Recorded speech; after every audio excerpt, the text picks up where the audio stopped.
When Ethan saw me, his expression froze for a moment, and he slightly loosened his hold on Catherine. As soon as his mother saw me, her face brightened with joy. "I've heard my daughter talk so much about you, how you're an ambitious and kind-hearted friend. Now that I see you in person, you really are as beautiful and familiar as she described." I awkwardly shook my head. Seeing his mother treat me with such closeness and affection made my heart ache with an indescribable sense of desolation. We could have almost become a pair of well-matched mother-in-law and daughter-in-law. "By the way, Miss Johnson, I heard from Sophia that you've been busy with work all these years and haven't had time to date. Today, we have many good young men at our family dinner. Would you like me to help introduce you to someone?" Before I had a chance to decline, Ethan let out a cold laugh. "She doesn't need it." Of course I didn't need it anymore. After all, I was about to go back for a marriage alliance. Sophia, standing beside me, quickly added, "Mom, Kate really doesn't need it. My dear best friend is about to get married in Brightvale. I don't even know how many times a year we'll get to see each other from now on." When Ethan heard this, the smug expression on his face froze, and his gaze became dark and unreadable as he fixed it on me. I went to the restroom for a moment, and when I returned to the banquet hall, Ethan caught me in the corner and pulled me into his arms. With a lazy movement, he lowered his head, his voice tinged with reproach as it echoed in my ear. "Baby, don't make up stories about marrying someone else in the future. I'll get jealous if I hear it." I looked at him, a strange feeling bubbling up inside me, and I couldn't help but find it a little amusing. I looked up at him, my lips curling into a wry smile. "But aren't you the one who's about to marry someone else?" Ethan furrowed his brow. "Stop joking around. You know this is all for the company." After a pause, his tone softened, attempting to coax me. "All right, baby, you've always been the understanding one, right? After the banquet ends, go pack your things, and I'll take you to the new apartment. After all, Catherine is officially engaged to me. It wouldn't be appropriate for you to stay at the house anymore." Because I was understanding, I obediently maintained a secret relationship with Ethan for 8 years, one that no one knew about. Now, was he planning to treat me as a mistress who would never see the light of day? Just as I was about to reply that it wasn't necessary, the sound of Catherine's crying suddenly came from the banquet hall, and Ethan immediately let go of me and rushed over. "What's wrong, Catherine?" Catherine extended her left hand, pointing to her empty ring finger, crying uncontrollably. "Ethan, the engagement ring you gave me is missing. It's the one that can only be custom made once in a lifetime. I swear it was still there before I went to the bathroom." Catherine saw me and immediately came over, crying as she grabbed my arm. "Miss Johnson, I was the only one in the bathroom with you earlier. I know you've been Ethan's secretary for many years, and it's natural to have possessiveness over your boss, but that ring is really important to me. If you took it,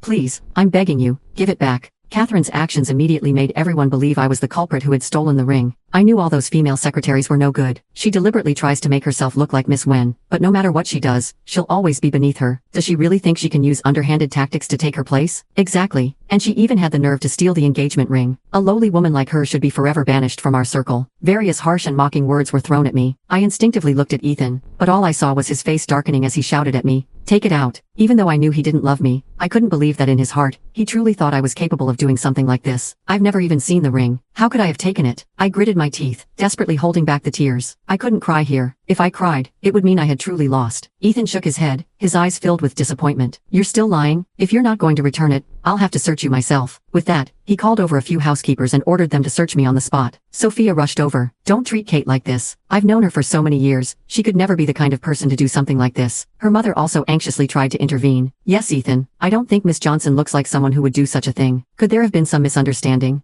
Ethan sneered. "There's no misunderstanding. Catherine has always been kind-hearted. She's not the type to falsely accuse someone. If it wasn't her, why would Catherine suddenly suspect her without reason?" My heart felt like it had turned to ash. Even his mother, who had just met me for the first time, was willing to believe in my character and speak up for me. But Ethan had known me for 10 years, and we had been in a relationship for a full 8 years. Yet, with just one baseless accusation from Catherine, he completely disregarded the years we had spent together, and instantly condemned me to the shame of being a person with a tarnished reputation. The difference between being loved and not loved truly was the hardest chasm to cross in this world. I was held by several servants and could only close my eyes in despair, and let them grope me roughly. In the tense atmosphere, after being thoroughly searched and feeling utterly hopeless, I was on the verge of breaking down. Only when they had finished searching did Catherine speak up again, her voice filled with a false sense of surprise. She reached into her handbag and pulled out the engagement ring. "Oh my, I was so careless. I must have forgotten to put it in my bag before I washed my hands," she said with a dramatic sigh. Then turning to me, she added with a forced smile, "Miss Johnson, I'm so sorry. It seems I misunderstood you. Please accept my apologies." Catherine said her apology, but the next second, she covered her face and ran out, crying. Ethan only glanced at me, said nothing, and immediately followed Catherine, rushing out to comfort her. I was completely drained, both physically and mentally. I refused the apologies offered by his parents on Ethan's behalf, left their house and took a taxi straight to the airport. I sat in the airport, waiting for my rebooked flight. During the wait, Ethan sent me a message. You shouldn't have let Catherine lose face like that in front of everyone. She's your superior now, so remember to apologize to her later. The announcement over the airport speakers signaled that it was time to board the flight. No one knew about our secret relationship, so there was nothing to even call a breakup. I replied with a simple, okay, as a final goodbye to Ethan. Then I exited the chat and blocked all his contact information. Without looking back, I boarded the flight to Brightvale. A few days later, Ethan arrived on the day of his wedding with Catherine. Yet, in the wedding hall, he smoked one cigarette after another. When a friend asked, he frowned slightly, a look of pain in his eyes. My little girl hasn't made a sound these past few days. With such a grand wedding today, I'm sure she's somewhere crying. One of his friends, startled by his words, pulled out his phone and handed it to Ethan. You don't know yet. This morning, the richest family in Brightvale, the Mitchell family, announced their son's marriage. The groom is none other than your secretary.